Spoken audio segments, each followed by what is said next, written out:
Hello everybody, it's Mia Penfold here at ASA, All Strings Attached. I'm going to read an article today on the Daily Mail, Mail Online, by Ben Spencer, medical correspondent. Here we go. Ban phones in your child's bedroom and at the dinner table, parents told an official screen time guidance.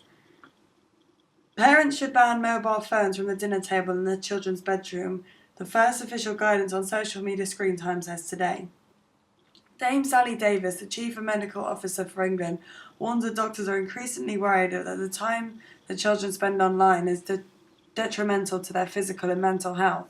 In their official advice to parents and carers, she says that phones should be left outside of the bedroom at night and recommends screen time-free meals so that families interact face-to-face. She revealed by the Daily Mail last week, Dame Sally also proposed the first time limits for screen time, advising that children should have a break every 2 hours, and she stressed that the parents themselves need to act responsibly on the internet and should not publish their children's photographs on social media without their permission.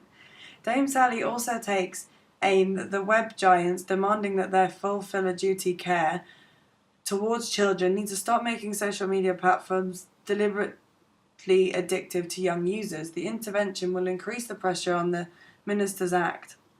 The guidance drawn up with the chief medical officers for Wales and Scotland and Northern Ireland was commissioned last year by the Health Secretary Jeremy Hunt amid growing concerns about the impact of technology on children's health.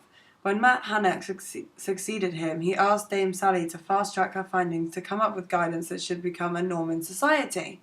The scale of the problem was revealed by the report of the watchdog Ofcom last week, which showed that the preschool children were spending 4 hours and 16 minutes a day glued to a screen. 7 out of 10 children aged 12 to 15 are allowed to take their smartphones to bed, and a fifth of children aged 8 to 12 have signed up to social media. Cyberbullying, online predators, harassment, disturbing content have all been identified as dangerous for children online, with experts warning of the impact of mental health, especially when combined with poor sleep and lack of exercise. Dame Sally said the time spent online can be of a great benefit to children, young people, providing the opportunities for learning and skills development, as well as allowing young people to find support and information. But we need to take a precautionary approach to our advice to support children and to reap these benefits and protect them from harm. Experts last night welcomed the guidance as simple, straightforward and achievable. Ben Carter, a scientist at King's College, whose research has shown the smartphones can play havoc in with child's sleep, said banning phones from the bedroom is a very good idea. This is a really simple message and is very understandable, he said.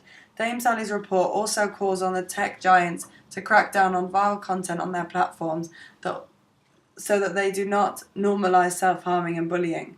Technology is an unavoidable aspect of modern life, and technology companies have a duty of care, she said last night. Professor Stephen Powis, the NHS National Medical Director, went further and repeated the calls for firms to pay a social media levy for the harm that they do. He highlighted the emerging links between some online activities and mental health pressure. At a glance, set boundaries with children about time spent using screens. Leave phones outside children's bedrooms at bedtime. Have screen-free meal times to prioritise face-to-face conversation. Adults should lead by example and not use screens excessively in front of their children. Never assume children are happy for their photos to be shared online. Everyone should take a break after 2 hours using a screen. Get up and move. Advise children to put screens away while crossing the road or doing any activity. Take an interest, talk to your children about what they're watching on TV or seeing online. Switch on features to track how much time your children is looking at screen with their permission. Adults could also try these features. Check and abide by your child's school policy on screen time. Keep an eye on your child's behaviour and a change in sign their distress about something they've seen online. Molly's dad urges web firms, give us secrets on her phone. The family of a schoolgirl, Molly Russell, have found it impossible to discover potentially vital information about what she has viewed online in hours before she killed herself. Her parents, who have accused social media companies of contributing to her death and have unable to gain access to both her Apple and iPhone iPod, which are both encrypted. They have also been hamstrung for efforts to access a 14-year-old's social media account, which do not become accessible to parents even when a child dies. Molly's father, Ian Russell, told the BBC, "There is data on her electronic device that we can't access because it's locked in there, and it seems to me that the data on Molly's phone should become her parents' property. She died without a will, she was 14, and everything else quite naturally returns to us as her parents. We need to find out what it was that drove her to make that final decision and encourage her to end her life." Meanwhile, North London serial coroner Andrew Walker is writing to the tech giants, including Instagram, YouTube, Pinterest, demanding they hand over her data. As a part of the investigation into her death, Mr. Walker has also asked Apple and the messaging service WhatsApp to provide information. Mr. Russell has called for tech firms to do more to remove distressful material and glamorizing suicide, said the legal situation around ownership of a dead child's data is confused. The coroner handling Molly's case thankfully seems to be interested and wants to know how he should best handle such cases. Companies including Instagram have said they will assist the inquest into Molly's death, but it remains unclear whether they will allow access to her accounts. Instagram boss Adam Mosseri is due to meet Health Secretary Matt Hancock today. The government has threatened to ban social media firms after details Molly's death in November 2017 promoted calls for a clampdown on so-called suicide porn.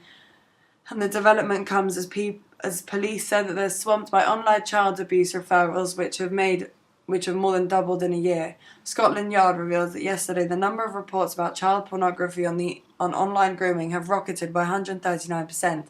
It is unit dedicated to tackling the abuse of children saw referrals leap from 1,050 in 2017 to 2,514 in 2018.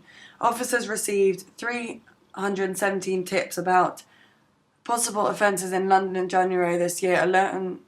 Alleged crimes range from possession of indecent images through sexual grooming and planned abuse of vulnerable children.